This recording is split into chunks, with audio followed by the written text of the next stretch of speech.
আমি উঠতে চলেছি পৃথিবীর সবথেকে হাইয়েস্ট মন্দিরে। মন্দিরটা প্রায় 1000 বছর পুরনো আর রয়েছে একদম পাহাড়ের চূড়ায়। আর এখানে পৌঁছাতে হলে তোমাকে গ্রাম থেকে শুরু করে জঙ্গল ক্রস করে পাহাড় চড়ে তারপরে দেখতে পাবে কি রয়েছে এই মন্দিরে। তার সাথে ইন্ডিয়ার আরো দুটো রহস্যজনক মন্দির আমরা দেখব, যার মধ্যে রয়েছে মহারাষ্ট্রের এমন এক গুহা যেটা ভেঙে গেলে নাকি পুরো পৃথিবী ধ্বংস হয়ে যাবে। কিন্তু তার আগে আমাদের এই 3 দিনের ট্রেক শেষ করে পৌঁছাতে হবে পৃথিবীর হাইয়েস্ট টেম্পলে। এটাই হলো আমাদের স্টার্টিং পয়েন্ট। এটা হই এবার আমরা জঙ্গলের ভেতর থেকে পাহাড় ক্রস করে তারপরে পৌঁছাবো ওয়ার্ল্ডের one of the highest Shiv টেম্পলে। চলো যাওয়া যাক। এটা তো এখন মনে হয় গ্রামের ভেতর দিয়ে যাচ্ছে, এখন এই গ্রামের মধ্য দিয়ে আমরা এগিয়ে চলেছি। আপাতত আজকে আমাদের এইম হলো ফার্স্ট একটা লেক আছে, ওই লেক অব্দি পৌঁছানো, অন্ধকার হওয়ার আগে। এইটুকু আসলাম, এত করে আমি নিঃশ্বাস নিতে পারছি না। বাপরে বাপ, কি করে হবে কে জানে। আর ফার্স্ট টাইম এটা ট্রেক, আমরা কোনো ট্রেকিং এর এক্সপিরিয়েন্স নেই, কিচ্ছু নেই, সবকিছু ফার্স্ট টাইম হচ্ছে আমাদের। দেখা যাক কি হয়। তখনও আমি বুঝতে পারিনি যে আগামী 3 দিনে আমাদের সাথে কি কি হতে চলেছে আর কত বাজেভাবে আমরা বৃষ্টিতে আটকে যেতে চলেছি। কোন দিকে যাবো? আমার মনে হয় এদিকে। প্রথমেই কনফিউশন। দেখো এই রাস্তাটা চওড়া লাগছে, তাই আমরা এই রাস্তাটায় ধরবো। তুই ট্রেকিং করেছিস আগে? মোটামুটি আছে, তবে এই দিকে কোনদিন আসা হয়নি, বা এত লম্বা ট্রেকিং সেটা হয়নি। সিঁড়িও ওরে লাস্ট কবে চড়েছি ভুলে গেছি, লিফট দিয়ে উপর নিচ করতাম। এখন ভাই জানি না পারবো কিনা, বাট দেখা যাক। চলো। এখানে লেখা দিয়েছে টায়ার্ড বলে, একদমই না, এত তাড়াতাড়ি কি টায়ার্ড হয়? বাপরে বাপ ভাই, রাস্তাটা কিন্তু খুবই সুন্দর। এরকম এঁকে বেঁকে আমাদের আরো উপরে উঠতে হবে এখন। বন্ধুরা, লেক পৌঁছে গেছি। এই তো, এই তো আমরা তো ছবি দেখতে পেয়েছি, আসল লেকটা এর থেকেও সুন্দর মোস্ট প্রবাবলি। আর রাস্তা একটা এরকম সুন্দর একটা মন্দিরও পড়েছে, শিব মন্দির না এটা? শিব মন্দির। চল দেখা যাক। ও ভাই বন্ধুরা, এটাই হলো আমাদের মন্দির। আর যদি তুমি দেখো এখানে একটা ছোট্ট গরুর বাচ্চাও আছে। ভাই গুপাবে না তো আবার? হ্যালো, কেমন আছো? এ গরু কামড়ালে র্যাবিসের ইঞ্জেকশন নিতে হয় না তো? এই সাবাস, সিল্কি চুল আছে। আমরা কি পৌঁছাতে পারবো উপরে? এ বাবা, না বলছে রে, কেস করেছে। পারবো? একটু কষ্ট হলে পারবো কি? এ বাবা, না বলছে, কেস করেছে ভাই। না না, চেষ্টা করছি, আশা করি পারবো উপরে। এ ভাই, খাওয়াবে কি এখানে? এই দে, এই সাবাস। একদিকে হনুমান, এইদিকে গরু চিল করছে। আলাদাই ভাই পিস, কেউ নেই, পুরো ফাঁকা, পুরো শান্ত, খালি ঝর্ণার আওয়াজ আসছে কানে। ভাই দম হালকা হয়ে যাচ্ছে। বাপরে বাপ। এবার যদি তোমরা দেখো, আস্তে আস্তে কিন্তু পাহাড় থেকে আমরা জঙ্গলের ভেতরের দিকে ঢুকছি। ডে 1 আমাদের ভিলেজ ক্রস করে জঙ্গলের মধ্যেখান থেকে হয়ে ওই মিস্টেরিয়াস লেকে পৌঁছাতে হবে সানসেট হওয়ার আগে, কারণ এই লেকটা খুবই রহস্যজনক আর মহাভারতের সাথে যুক্ত আছে। হাঁপিয়ে অবস্থা খারাপ হয়ে গেছে, এখনো প্রায় আরো 1.5 কিলোমিটার বাকি রয়েছে। পাশে একটা সুন্দর ছোট্ট ঝর্ণাও বয়ে যাচ্ছে। এই ঝর্ণা থেকে একটুখানি জল নিয়ে মুখ চোখে দিয়ে দেবো, কারণ অবস্থা ভাই ঢিলা হয়ে গেছে। কখন থেকে হেঁটে যাচ্ছি, ওই রাস্তা শেষ হয় না। ঝর্ণা ঠান্ডা ঠান্ডা জল তো লাগলেই পুরো ফ্রেশ লাগছে। ভাই সত্যি কথা বলতে অবস্থা খারাপ হয়ে যাচ্ছে, জানি না উপরে অতটা উঠতে পারবো কিনা। ঠিক আছে তুই? এমনি হ্যাঁ, একটু হাঁপিয়ে গেছি বাস। আমার মাথাটা হালকা হালকা ঝিমঝিম করছে মাঝে মাঝে, কিন্তু এর একটা উপায় আছে আমি জানি। স্পেশাল ফল, এটা খেলে মনে হয় অনেকটা এনার্জি পাবো। না ভাই, ম্যান ভার্সেস ওয়াইল্ডে বিয়ার গিলস আমি না, এইসব রিক্স আমি দেবো না, সরি। চুপচাপ হাঁটি ভাই, উপরে আশা করি পৌঁছে যাবো, গিয়ে ম্যাগি খাবো, এইসব আমি খাচ্ছি না। এখানে কিন্তু লেখা রয়েছে দেবেরিয়া তাল 1 কিমি। ভাই আরো 1 কিলোমিটার মতন হাঁটতে হবে, অবস্থা খারাপ হয়ে গেছে পুরো। বন্ধুরা, আমরা এখন উঠছি আর বৃষ্টি ভাই ফুল শুরু হয়ে গেছে, কি হবে আমি জানি না। আমার মনে হচ্ছে আমরা অনেকটা কাছে চলে এসেছি। এখানে বোর্ড দেখতে পাচ্ছি, আর আমাদের লেকটা প্রবাবলি সামনেই আছে। বৃষ্টি যদিও পড়ছে, এখন এত ঘন জঙ্গল তো বৃষ্টির জল অতটা আসছে না ভাই। এই সাবাস, এটাই হলো আমাদের সেই লেক যেটার জন্য এতক্ষণ ধরে আমরা আসছিলাম, জঙ্গলের মধ্যখানে কুয়াশার ভেতরে। ভাই সাবধানে নামতে হবে, এখানেও ট্রেক ভাই, ট্রেক আর শেষ হচ্ছে না ভাই। লেকটা সেরা লাগছে পুরো, হেভি ভাই। মাছ দেখো, এই মাছ না, এগুলো ব্যাঙাচি। প্রায় 3000 মিটার আমরা সি লেভেলের থেকে উপরে আছি, আর এখানে এরকম একটা সুন্দর লেক দেখতে পাচ্ছি, হেভি। তার সাথে এই লেকটা জানো, শীতকালে মানে একদম একদম ঠান্ডা, যখন চারিদিকে বরফ হয়ে যায়, তখনও কিন্তু এই লেকটা ফ্রিজ হয় না। কুয়াশাটা জাস্ট ছড়ে গেছে, আর লেকটা দেখো খালি পুরো স্বর্গীয়। আর স্বর্গীয় বলাটাও ভুল হবে না, কারণ একটা টাইমে দেবতারা নাকি এখানে এসে স্নান করতো, আর সেখান থেকেই এই জায়গাটার নাম এসেছে দেউরি তাল। আর জাস্ট দেখো কি সুন্দর ফুল উঠেছে, আর পুরো জায়গাটা ভাই আলাদাই লাগছে। কিন্তু কিন্তু আমাদের যে মেন গন্তব্যস্থল সেটা এখান থেকে আরো বেশি ওপরে আর দূরে। খুবই ইন্টারেস্টিং বিষয় যে আমাদের যে মহাভারত আছে তার সাথেও কিন্তু এটা কানেক্টেড। বলা হয় যে পাণ্ডবরা নাকি এখানে এসেছিল জল খেতে, কিন্তু তখন যক্ষ সেই পাণ্ডবদের একটা শর্ত দেয় যে তাদের একটা প্রশ্ন করবে, সেই প্রশ্নের উত্তর করতে পারলে তবেই তারা জল খেতে পারবে। আর তখন পাণ্ডবের মধ্যে থেকে যুধিষ্ঠির সামনে এসে কিন্তু সেই প্রশ্নের উত্তর দেয়, আর তারপরে ফাইনালি এই লেকের জল তারা খেতে পায়। আর এখানে পাথর যেগুলো আছে এগুলো আরো মানে একটু স্লিপারি হয়ে গেছে, তো একটু সাবধানে আসতে হবে আমাদের। আমরা লেকটা ক্রস করে আসছিলাম, লেকের একদম এন্ডিং এ মানে একদম শেষের দিকে এরকম একটা সুন্দর ছোট্ট মন্দির আমরা দেখতে পাই, যেখানে শিব ঠাকুরের মুখ বোঝা যাচ্ছে একটা পাথরে। আশা করি আমরা সাবধানে তোমার কাছেই যাচ্ছি, আশা করি পৌঁছাতে পারবো। বেশি ওপরে তোমার কাছে যাচ্ছি না, মানে যেটা আমাদের পৃথিবীর মধ্যে আছে সেখানেই যাচ্ছি, আশা করি পৌঁছাতে পারবো। আর একটা অদ্ভুত বিষয় এই জায়গার, আজও নাকি এখানকার লোকেরা মানে যে মাঝে মাঝে এই লেকের ধারে কুইমিলিয়ার জাদুকেও দেখা যায়। ধূপ ধূপ। আর মহাভারতের যখন কথা বলাই হলো, আশা করি তোমরা অশ্বত্থামার নাম সবাই শুনেছো, যে কোনোদিনও মরতে পারে না, যে অমর। ইন্ডিয়াতে এমন একটা মন্দির আছে যেখানে বলা হয় নাকি আজও অশ্বত্থামা রোজ সকালে এসে সেখানকার শিবলিঙ্গে ফুল বেলপাতা দিয়ে পুজো করে যায়। এমনকি সেখানকার সাধারণ লোকেরাও নাকি এই কথাটা মানে, আর কিছু কিছু লোক তো দাবি করে নাকি তারা নিজের চোখে সেটা দেখেওছে। अश्वत्थामा जी आते हैं, अश्वत्थामा जी मतलब महाभारत कालीन मंदिर है वो। और अश्वत्थामा जी जिसको किसी किसी को दर्शन भी दिए उन्होंने, वो तो चिरंजीव है ना वहाँ। मतलब अश्वत्थामा सुबह में आते हैं, डेली फूल चढ़ा के जाते हैं और डेली फूल मिलते हैं मंदिर के अंदर। আমরা সরাসরি মধ্যপ্রদেশের আশিরগড়ে চলে গেছিলাম। সেখানের লোকেদের যে দাবি যে আজও নাকি সেখানের এক মন্দিরে অশ্বত্থামা রোজ সকালে পুজো দিতে আসে, সেটা যাচাই করার জন্য। এই যে দেখো পাথরের একদম রাস্তা করা রয়েছে, আর ওই দেখো ওই দূরে রয়েছে সেই দুর্গটি। ওই দুর্গের ভেতরে রয়েছে এক রহস্যময় শিব মন্দির। আমরা কিন্তু যত ভেতর দিকে যাচ্ছি জঙ্গল কিন্তু আরো বাড়তে থাকছে। আর দেখো এখান থেকে কিন্তু সেই কিলা বা দুর্গের কিন্তু স্টার্টিং কিন্তু হয়ে গেছে। এখান থেকে দেখতে পাচ্ছ একটা বাউন্ডারি রয়েছে। এই রাস্তায় তো কোনো মানুষ দেখতে পাচ্ছি না, যাদেরকে জিজ্ঞাসা করব যে কোথায় রয়েছে। তো দেখি যদি কোনো মানুষ পাই তাদেরকে জিজ্ঞাসা করে আমরা তাড়াতাড়ি পৌঁছে যেতে পারবো, নাহলে এই পুরো জায়গাটা আমাদের ঘুরে সেই মন্দির খুঁজে বের করতে হবে। একদম নিস্তব্ধতা, একদম চারিদিকে শান্ত পরিবেশ। অবশেষে সেই দেওয়ালের পাশে এলাম, সেই দুর্গর দেওয়াল। এই দেওয়ালের সাইড দিয়ে দিয়ে আমাদের এগিয়ে যেতে হবে। দেখো কি বিশাল বড় গেট, দেখতে পাচ্ছ? হাই, দেখতে পাচ্ছ কি বিশাল বড়। যেহেতু এটা একটা বিশাল বড় দুর্গ বা ফোর্ট, তাই জন্য এখানে কিন্তু এরকম বড় বড় দরজা আরো আছে। আমাদের সবকটা দরজার ভেতর দিয়ে হয়ে ফাইনাল যেখানে শিব ঠাকুরের শিবলিঙ্গ আছে সেখানে পৌঁছাতে হবে। इसका कंस्ट्रक्शन इतना अच्छा है कि इसको कोई फतह नहीं कर सका, कोई इसको कॉन्कर नहीं कर सका। कुछ लोगों ने इसको कोशिश किए, जो बहुत स्ट्रगल के बाद जो है तो इसके ऊपर अपनी हुकूमत कायम किए। और चूँकि ये गेटवे ऑफ डेक्कन कहलाता है, इसको फतह कर लिए या इसके ऊपर काबिज हो गए तो फिर वो जो है तो पूरा डेक्कन की एंट्री वगैरह चलती थी। और बाद में बहुत बाद में ये मुगलों ने जो है तो इसको फतह किया और फिर वो डेक्कन की तरफ आगे बढ़े। এই দেওয়ালগুলো প্রেম করে চলে গেছে, এখানেও চারিদিকে নিজের নাম সব কিছু দিয়ে চলে গেছে। এরকমই চলছে এখানে। এখানে কিন্তু আরেকটি দোয়ার রয়েছে। এখন এই দেওয়ালে দোয়ার বা গেটে কিন্তু গাছপালা গজিয়ে উঠেছে, তা সত্ত্বেও কিন্তু এখনো সেই মজবুত ভাবে অনেকখানি অংশ কিন্তু দাঁড়িয়ে রয়েছে। আর বেশিরভাগ অংশ যদি বলি কিন্তু আস্তে আস্তে ধ্বংসের দিকে এগিয়ে যাচ্ছে, এবং অনেকগুলি দেওয়াল কিন্তু ইতিমধ্যে ধ্বংস হয়ে গিয়েছে। দেখি যাই আগে। হয়তো আগেকার দিনে এখানে প্রহরী কিংবা সৈনিক থাকতো, যারা কিন্তু এই গেটের দ্বার রক্ষক। আর যদি দেখো এখানেও একটা বেশ সুন্দর কিন্তু কাজ রয়েছে, পাথরের পাথর কেটে কিন্তু বানানো হয়েছে। আর এই যে ছোট ছোট ঘরগুলো, এগুলো কি কাজে লাগতো আমিও ঠিক জানি না, কিন্তু বেশ ছোট ছোট রুমগুলো, বেশ ছোট ছোট অনেকখানি রয়েছে। একটা দুটো তিনটে চারটে পাঁচটা রয়েছে। অবশেষে মূল যে গেট, আমার মনে হয় এটাই মূল গেট, এটা দেখতে পেলাম। मेन गेट से एंट्री लिए और उसके बाद जो है तो वो मैप वगैरह जो है वो देखे। फिर वहीं से ये आइडिया मिला कि आगे जो है तो रानी महल है जो अभी दब गया है। फिर उसके बाद वो एक चर्च था वो दब गया है, उधर मस्जिद है, उधर मंदिर है, फिर मामा भांजे का तालाब है। এটা হচ্ছে সেই মেন দুর্গটা। দেখো এটা আশিরগড় ফোর্ট নিয়ে কিন্তু লেখা রয়েছে, আর এটার উচ্চতা হচ্ছে 120 ফুট। 60 একর জমির উপর কিন্তু এটা পুরোটা কিন্তু নির্মাণ করা হয়েছে। এখানে আরো কিছুগুলো দেওয়া রয়েছে, প্রোটেক্টেড মনুমেন্ট লেখা রয়েছে। शिव मंदिर के बाजू में मतलब इधर थोड़ा सा दूर मामा भांजे का तालाब भी है। तो अश्वत्थामा जी वहाँ स्नान करते थे, और स्नान करने के बाद में फिर पूजा अर्चना करते थे, फूल वगैरह रखते थे। तो पहले फूल भी रखे जाता था, गुलाब का फूल।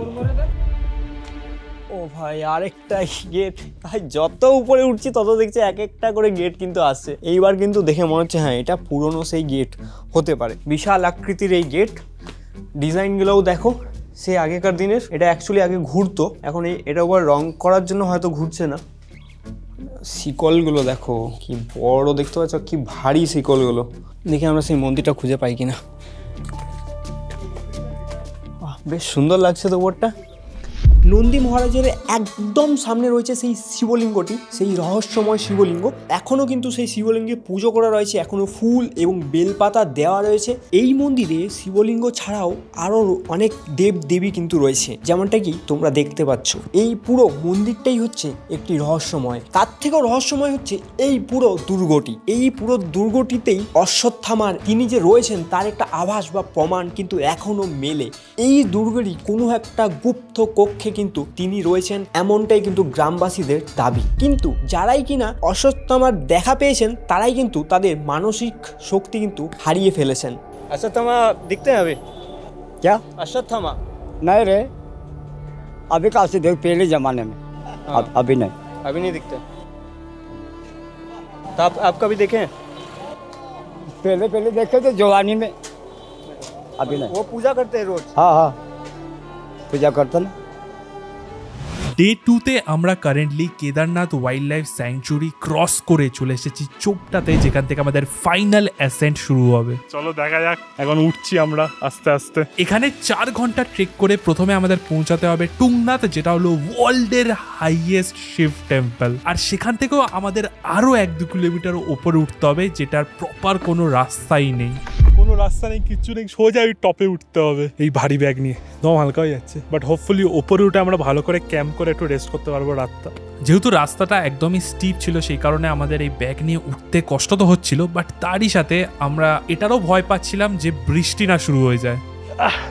কলিযুগ বলেই হয়তো ঠাকুরের দর্শন করতে আমাদের এতটা পরিশ্রম করতে হচ্ছে, বাট আশা করি ওপরে যখন উঠবো তখন ভালো লাগবে, এই আশাতেই আমরা যাচ্ছি। কিন্তু ভাই এটা স্ক্যাম আছে। আমরা যখন নিচে ছিলাম মনে হচ্ছিল এটা সর্বোচ্চ, মানে এটা সব থেকে উপরে, যেই এটার উপরে আসলাম দেখলাম এর থেকে বড় একটা পাহাড় সামনে। আমাদের পাহাড় শেষ হচ্ছে না ভাই। হাঁটতে হাঁটতে আমরা পৌঁছে যাই 3400 মিটার ওপরে, যেখানে আমরা কিছুক্ষণ রেস্ট নিই। আর ঠিক সেই পয়েন্টটাতেই আমাদের পুরো প্ল্যান গড়বড় হতে শুরু করে দেয়। মানে স্বর্গর থেকেও একটু উপরে যদি তুমি দেখো তাহলে একটা মন্দির দেখতে পাবে, ওখানেই আমরা যাব। এখনো দেখতে পাচ্ছি না, মানে এখান থেকে এখনো মানুষ দেখা যাচ্ছে না। ওই উপরে ভালো লাগছে বেশ, চারিদিকে ভ্যালি টাইপের আছে, খালি একটু মেঘলা হয়ে আছে বলে বৃষ্টি পড়ছে। আর পেছনে দেখতেই পাচ্ছ তুঙ্গনাথ, সেটা হলো 3400 মিটার সি লেভেলের থেকে উপরে। এতটা উপরে আমরা এসেছি, তারপরে আমাদের আরো উপরে যেতে হবে। ওটাই ভেবে ভাই চোখ দিয়ে জল চলে আসে। যদিও লাস্ট কিছুদিন ধরে অল্প অল্প বৃষ্টি পড়ছিল, বাট আজকে এখন হঠাৎ করে তুমুল বেগে বৃষ্টি আর ঝড় শুরু হয়ে যায়, তাও আবার সেই পাহাড়ের ওপরে। ভাই আটকে গেছি, বৃষ্টি শুরু হয়ে গেছে। ছোট্ট একটা ঘরে আটকে গেছি এখানে, আর উল্টো দিকে ভাই বিশাল বৃষ্টি পড়ছে, আলাদাই বৃষ্টি পড়ছে ভাই। ভাগ্যের জোরে একটা শেড পেয়ে গেছি, তা নাহলে পুরো গন কেস ছিল। রেইনকোট দিয়ে অবস্থা খারাপ হয়ে গেছে ভিজে। এই ছোট রুম, এটার মধ্যে কমসে কম হয়তো 30-40 জন দাঁড়িয়ে আছে। আমরা বেসিক্যালি জানলায় বসে আছি, ভেতরে জায়গা পাইনি, হাউসফুল হয়ে গেছে। প্রথমে কিছু ঘন্টা আমরা অপেক্ষা করছিলাম বৃষ্টি কমার, কিন্তু ভাই বৃষ্টি থামার নামই নিচ্ছিল না। আর তার উপরে সন্ধে হয়ে গেছিল, আর আস্তে আস্তে রাতও নামতে শুরু করে দিয়েছিল। তার জন্য আমরা বৃষ্টির মধ্যেই ঠিক করি যে টুংনাথ টেম্পল অব্দি চলে যাব, কারণ একমাত্র সেখানেই আমরা রাত কাটানোর শেল্টার পেতে পারি। বন্ধুরা বিশ্বাস হচ্ছে না, এই বৃষ্টির মধ্যে পুরো ফাঁকা, কেউ নেই, সবাই নেমে গেছে। বাট স্টিল ফাইনালি আমরা পেরেছি। এটাই হলো ওয়ার্ল্ডের টপ মোস্ট শিব মন্দির, তুঙ্গনাথ টেম্পল। 5টা ধামের মধ্যে একটা ধাম। লাস্ট 2 দিন ধরে ট্রেক করার পরে যখন ফাইনালি আমরা ঝড় বৃষ্টি পার করে মহাদেবের কাছে যাই, একটা আলাদা এনার্জি, একটা আলাদা মোটিভেশন আমাদের মধ্যে চলে আসে। কারণ এখনো এখান থেকে প্রায় 1 কিলোমিটার উপরে আমাদের উঠতে হবে, তবে আমরা পৌঁছাতে পারবো ওয়ার্ল্ডের হাইয়েস্ট টেম্পলে। জুতো খুলে নিয়েছি আমরা, অবস্থা খারাপ, বাট মন্দির এখনো হোপফুলি খোলা আছে। সুন্দর লাগছে ভাই।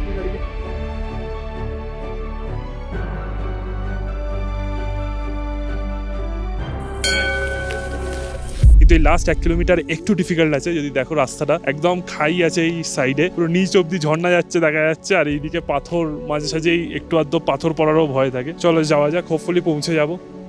এই যে এইসব রাস্তা দেখো, মানে খুবই পাতলা, তার সাথে স্লিপারি, তার সাথে জলও যাচ্ছে। তো সারা রাত বৃষ্টিও হয়েছে।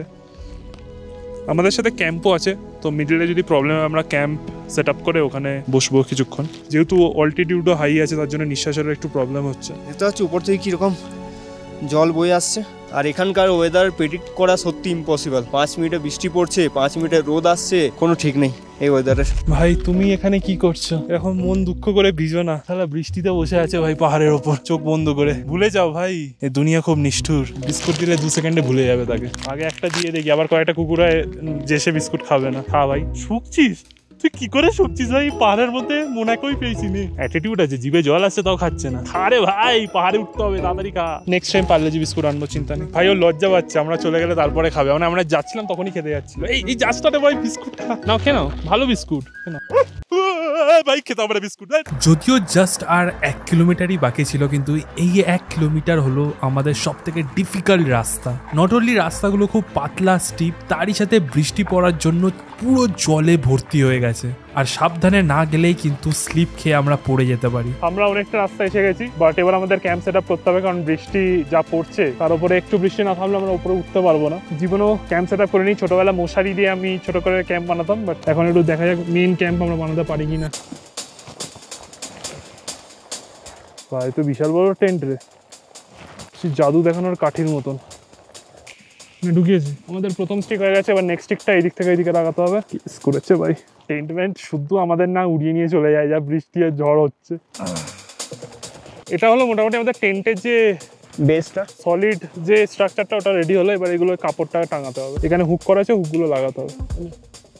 এই তো আমাদের টেন্ট দাঁড়াচ্ছে, কতক্ষণ দাঁড়িয়ে থাকবে সেটা জানি না। জিও ভাই, ছোটবেলা টেন্টে থাকতাম, হেভি লাগতো কিন্তু। ঠিক আছে, আমাদের ক্যাম্প মোটামুটি রেডি। দেখি ভেতরে এবার কেমন ক্যাম্প ট্যুর হবে। এবার বাথরুম আছে তো ভেতরে অ্যাটাচ। চলো বন্ধুরা, আমাদের ক্যাম্প দেখাই তোমাদের কেমন হলো। এটা হলো ফার্স্ট দরজা। এই সাবাস, চলো ভাই ঢুকি ভেতরে। বাইরে বৃষ্টি হচ্ছে, ভেতরটা ঠান্ডা। Welcome to our camp. যেমন কি দেখতে পাচ্ছ, এইটা হলো আমাদের লিভিং রুম। এই জায়গাটা বেডরুম আছে পেছনে, এখানটা আমরা পাটা ছড়িয়ে শুয়ে পড়বো। কিচেন আমাদের বাইরে হবে, ভেতরে কিচেন করলে হয়ে গেল। লাস্ট 12 ঘন্টা ধরে আমরা কিছু না খেয়ে পাহাড়ে চড়েই যাচ্ছি, যেই কারণে আমরা খুব দুর্বল হয়ে পড়েছি। যদিও ক্যাম্প আমাদের রেডি, বাট তারই সাথে কিছু খাবার দাবারেরও ব্যবস্থা করা খুবই দরকার। বন্ধুরা, ক্যাম্প থেকে আমরা বেরিয়ে গেছি। এটা আমাদের ক্যাম্প, এরকম কিছু একটা লোকেশনে আছে, সুন্দর লোকেশন, বাট আমাদের আরো উপরে উঠতে হবে। ফার্স্টে আমরা বানাবো আমাদের চা, কারণ একটু সকাল সকাল ভোর চা না হলে ভালো লাগে না। বেশ কিউটস একটা স্টোভ আছে, সবাই দেখি হাতে পাতে না ফাটে। আবার এটা হলো আমাদের স্টোভের স্ট্যান্ড। ঠিক আছে, এবার আমাদের আগুন জ্বালাতে হবে। দেশলাই ছাড়াই আগুন জ্বালানো হবে, পাথর ঘষে। বুম, খেল কাতাও। হাওয়া দিচ্ছে, একটু গার্ড দিতে হবে। তো আমরা বানাবো আমাদের লেভেল টি পাহাড়ে, এত উঁচুতে। আগে একটু জল দিয়ে দিই।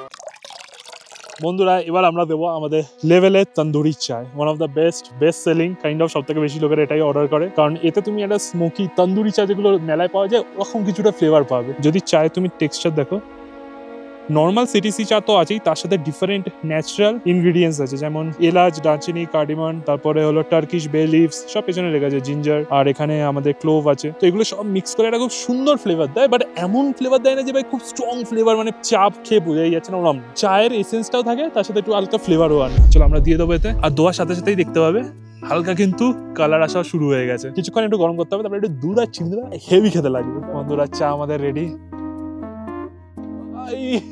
হেভি লাগছে কিন্তু সেন্টটা, গরম আছে খালি একটু, খুব সুন্দর লাগছে। এবার এনার্জি পেলাম। বৃষ্টিটা থামলে তারপরে আমরা বাইরে বেরিয়ে বাকি ডিস্টেন্সটা কভার করবো। বাট একটা জিনিস আমার মাথায় আসছে যে এখন হয়তো কলিযুগ, তার জন্যই হয়তো ভগবানের কাছে যেতে এত স্ট্রাগল করতে হচ্ছে আমাদের। স্পিকিং অফ কলিযুগ, নেক্সট যে লোকেশনটা আমরা গেছি সেটা হলো মহারাষ্ট্রতে কেদারেশ্বর কেভ বলে একটা জায়গা আছে। সেখানে একটা গুহা আছে যার মধ্যে তুমি 4টে পিলার দেখতে পাবে। 4টে পিলার হলো আমাদের 4টে যুগ, তার মধ্যে 3টে পিলার অলরেডি পড়ে গেছে, আর লাস্ট পিলারটা সিগনিফাই করে কলিযুগ। বলা হয় যেদিনে এই শেষ পিলারটা পড়ে যাবে সেই দিনে পুরো পৃথিবী ধ্বংস হয়ে যাবে। लोग बोलते हैं कि वहाँ के 4 खाम जो है ना, उसमें से 3 गिर गए, सिर्फ एक ही बचा है। तो लोग बोलते हैं जब वो गिर जाएगा ना, पूरी सृष्टि खत्म हो जाएगी।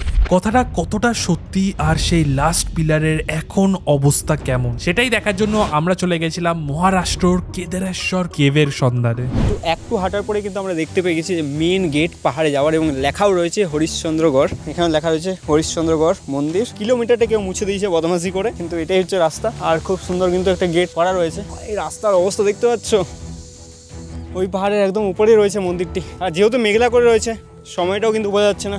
আর এখানে সবচেয়ে খারাপ জিনিস হচ্ছে এখানে কোনো ফোনের টাওয়ার নেই, তো কোনো যদি অসুবিধা হয় আমরা কিন্তু কাউকে ফোনও করতে পারবো না। একটা ওয়াটারফলস দেখা যাচ্ছে। আর এই যে রাস্তার পাশে কিন্তু এরকমভাবে ব্যানার লাগানো রয়েছে, পোস্টার আর কি, ম্যাপ দেওয়া রয়েছে, কী কী রয়েছে সেগুলোও কিন্তু দেওয়া রয়েছে। তো আস্তে আস্তে আমরা উপর দিকে যাচ্ছি, কিন্তু রাস্তার অবস্থা দেখো। উপর থেকে কালকে আবার বৃষ্টি হয়েছে, অনেক জায়গায় কিন্তু স্লিপ রয়েছে। এখানে বৃষ্টি হলে কোথাও থাকার জায়গা নেই, আর মেঘলা করে আসছে, তাড়াতাড়ি চাপতে হবে। এখানে একটা লোহার ব্যারিকেড দেখতে পেয়েছি, আর মাটি ধাপে ধাপে কাটা রয়েছে, কিন্তু এই মাটিগুলো কিন্তু স্লিপ রয়েছে। 6 बजे स्टार्ट करी थी रात में शाम को, फिर हम 7-8 बजे तक पहुंच चुके थे वहाँ पे ऊपर। पर हम 2 घंटे 1 घंटा हमारा वेस्ट हो गया क्योंकि हम रास्ता भटक गए थे, 2 किलोमीटर अंदर तक चले गए थे। वो जगह भी अच्छा था, रास्ता इजी है, मतलब अगर दिन में करोगे आप तो इजी है, पर रात में हमें थ्रिल करने का मिला क्योंकि हम घूम गए थे पूरा तरीके से, ना कुछ दिख रहा था ना रास्ता दिख रहा था, मज़ा आया। पर হ্যাঁ, সিঁড়ির উপরে চাপি, আমার সঙ্গে একটা সিঁড়ি তো পেলাম চাপার জন্য, নাহলে এই পাথর কাটা অবস্থায় চাপা কিন্তু নেক্সট টু ইম্পসিবল হয়ে যেত। এখানে একটা কেভ রয়েছে, কেভের ভেতরে আবার লেবু জল বিক্রি হচ্ছে, আচ্ছা আর পার্লেজি কিছু রয়েছে দেখো। আর এখানে মিটার মার্কও রয়েছে, 1940 মিটার এখন আমরা উপরে আছি। লেবু জল বিক্রি করছে 30 টাকায়। আমার মনে হয় কাকাটা এখান থেকে জল ভরে ওখানে বিক্রি করছে। আর এখানে দেখো বোঝা যাচ্ছে, দেখো ভাই কেউ ছেনি হাতুড়ি দিয়ে কাটার চেষ্টা করছে। এই দেখো, এইভাবে কোনদিন পাহাড় পড়ে না, এটা কেউ চেষ্টা করছে। সামনে কিন্তু একটা আওয়াজ শুনতে পাচ্ছি, আমার মন বলছে ঝর্ণা হতে পারে, বাট যাই। এই দেখো ঝর্ণা অনেকটা দূরে রয়েছে, জানি না রাস্তার মধ্যে পড়বে কিনা। ছোট্ট একটা ফোয়ারা পেয়েছি, জল পরিষ্কার, ঠান্ডা নেই, খুব একটা ঠান্ডা জল নেই। এই সেই ওয়াটারফলস যেটা কিন্তু আমরা নিচ থেকে দেখতে পাচ্ছিলাম, এইটা ক্রস করে কিন্তু আমরা থেকে সামনের দিকে যেতে হবে। ডিপ আছে অনেক, স্নান করা যেতে পারে এখানে। আর এখানে কিছু লেখা রয়েছে, ঠিক আমাদের ওইদিকে যেতে বলছে, ওইদিকে। এখানে একটা ব্রিজ রয়েছে, লোহার ব্রিজ, ওই নিচে জলও ধরা যাচ্ছে, সেই জলের জন্য ব্রিজটা করা। ফাইনালি উঠে গেছি, সামনেই মন্দির রয়েছে, আমরা মন্দিরে যাব। কিন্তু তার আগে সবার প্রথম আমার এইটা চোখে পড়লো, এটা কি ছোট্ট একটা কুণ্ডর মতন করা হয়েছে, ভেতরে জল রয়েছে। সামনেই দেখো, এটা একটি পুরনো একটা ছোট্ট একটা মন্দির রয়েছে, ভেতরে মহাদেবের একটি শিবলিঙ্গ রয়েছে। আর এখানে কিন্তু একটা পুরনো বহু প্রাচীন একটা স্ট্রাকচার রয়েছে, বহু প্রাচীন। ঠিক এখনো বোঝা যাচ্ছে না এটা কি, তবে এই যে এই দুটো স্ট্রাকচার, এই দুটো দেখে বোঝা যাচ্ছে এটা নন্দী মহারাজ শিব ঠাকুরের দিকে মুখ করে রয়েছে। এখানেও একটা প্রাচীন হস্তশিল্প রয়েছে, কিন্তু বোঝা যাচ্ছে না। অনেকেই বলে যে এটা হচ্ছে সেই মন্দির যার নাম অনুসারে নাকি এই জায়গাটা করা হয়েছে। এবার যাই সেই মন্দিরের দিকে, যেই মন্দিরকে ঘিরে রয়েছে বহু রহস্য, বহু অজানা ঘটনা। এই যে মন্দির, এই মন্দিরের ঠিক পাশে রয়েছে সেই জায়গা যেটাকে ঘিরে রয়েছে এত রহস্য। চলো দেখি। 3টি পিলার কিন্তু নেই, একটি মাত্র পিলার দাঁড়িয়ে রয়েছে। कुछ लोग कहते हैं ये कलयुग का पिलर है, ये पिलर गिर गया तो कलयुग खत्म होएगा। 4 पिलर 4 युगों की, इसके बीच में है कलयुग। सो लास्ट पिलर है बोल के देखने आए, जो भी है यहाँ पर ही है लास्ट। তো যাবো আমরা ভেতরে, জল যেহেতু আছে, দেখে বেশি জল মনে হচ্ছে না এখন।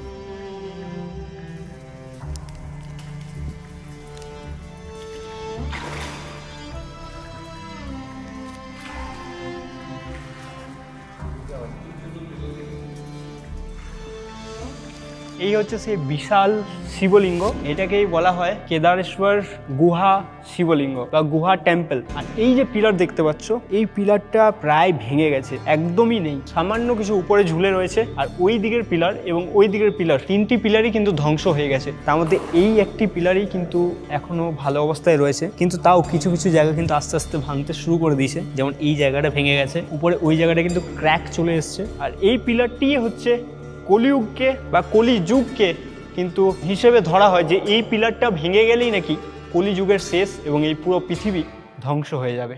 ভাই সত্যি কথা বলতে আমি জানি না কি করে উপরে উঠবো, নিঃশ্বাস নিতে প্রবলেম হচ্ছে। আর এতটা হাই অল্টিটিউডে কোনোদিন উঠিও নি, ট্রেকিং তো ছেড়েই দাও। বাট উপরে মন্দির আছে, ওটাই একমাত্র মনে আশা নিয়ে উঠছি। সুন্দর সুন্দর ফুল আছে, ব্লু কালারের ফুল, এইদিকে ইয়েলো কালারের ফুল আছে, পার্পল কালারের ফুল আছে। এখান থেকে কিছুটা ফুল নিয়ে যাবো, নিয়ে গিয়ে উপরে যে মন্দির আছে ওখানে দেবো। আর উপরের ওই মন্দিরটাই কাইন্ড অফ মোটিভেট করছে উপরে যাওয়ার, নিজেকে পুশ করার জন্য, যে যাই আর একটু কষ্ট করে নি। উপরে একটা মন্দির তো আছে, দেখতে পাবো। যখন জার্নিটা শুরু হয়েছিল মাঝে মাঝেই মনে প্রশ্ন জাগছিল যে কেন কেন এই জিনিসটা করছি, কেন এত কষ্ট নিচ্ছি। বন্ধুরা এই হলো আমাদের সামনে মন্দির, আর লিটারালি আমরা এখন পুরো মেঘের উপরে দাঁড়িয়ে আছি। এতটা উপরে আমরা ট্রেক করে এসেছি, মধ্যখানে অনেকবার মনে হচ্ছিল যে হবে না, বাট ফাইনালি আমরা সবাই একসাথে এসেছি। কেমন লাগছে তো? কেমন লাগছে, প্রথমবার এতটা উঁচুতে এলাম। এটা হলো চন্দ্রশিলার মন্দির। বলা হয় যে রামায়ণে যখন রাম রাবণকে ফাইনালি বধ করে এই জায়গাতেই এসে তপস্যা করে। লাস্ট 3 দিন ধরে জঙ্গল, পাহাড়, বৃষ্টি সব পার করে যখন ফাইনালি পৌঁছালাম, মন্দিরে প্রবেশ করতেই যখন ভগবানকে সামনে দেখলাম, তার জন্য আনা ফুল দিলাম, তখন মনে একটা আলাদাই শান্তি আসে। বিশ্বাস করো, সেই সময় যে শান্তিটা আমরা অনুভব করছিলাম সেটা হয়তো এই কঠিন পথ বেছে না নিলে কোনোদিনই পেতাম না।